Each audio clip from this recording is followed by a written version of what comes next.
Hi, it's Jess here from Juice Tumblers. Today I'm just doing a quick short on the Tack-It Method. I've got a 12-ounce tumbler and I am doing a custom order with some iridescent glitters.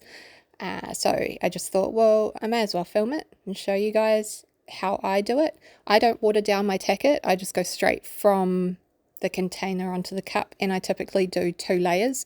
If you saw in the beginning there was some funny stuff on the cup, I'd already done 1 layer, so this is my second layer, and of course the cup fell over and stuck to my brown paper. Yay.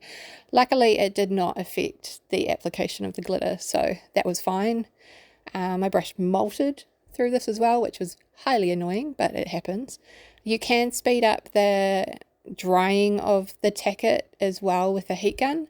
Just make sure that when you go to actually burnish the glitter that the cup itself is cold, because you don't want to burnish. I've had times where I've burnished and the cup is hot and then the glue peels up and it's really frustrating.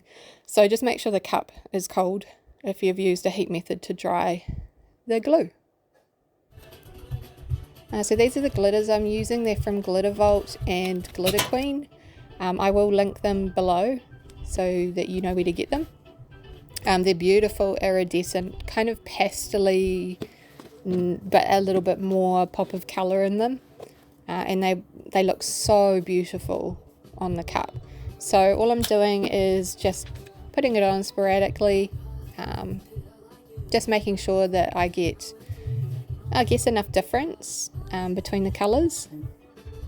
So I've got the blue and the purple, and then the pink will be like the one that will just fill in all the other spots. I do go back over with the other colours just to make sure that every spot is covered. And I also have a black base because I find that these colours will pop more on it than as if there was a white base. They're more vibrant on the black base than they are on the white base, I find. So for this particular cup I've chosen to use a black base underneath them. So here I'm just going back over and making sure we've got full coverage on them, filling in any little spots that we've missed before we go ahead and burnish it. When I first ever did a Tack-It cup, I freaked out. I was like, oh no, it's rubbing all the glitter off, but trust me, it's fine.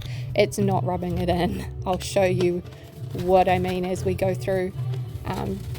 Just saving all my glitter and putting it back in. It's not tainted at all. When I go to burnish, I'll use a separate piece of paper, and none of that will go back into any of the containers because it's contaminated. I do have a pot off to the side that I put any extra glitters in, and one day it will be used. This is burnishing, so what you're doing is effectively rubbing the glitter into the cup. So as you can see what I mean, I was like, oh no, the glitter's rubbing off the first time I ever did it, but it's meant to look like this. So do not panic, enjoy the process and trust the process. I really like how the different colours are kind of subtle in person. They're actually quite obvious here, but in person they're a lot more subtle. Brush off any excess, and that is it. It's really that simple. Isn't it beautiful? Thanks for watching. Please subscribe and like.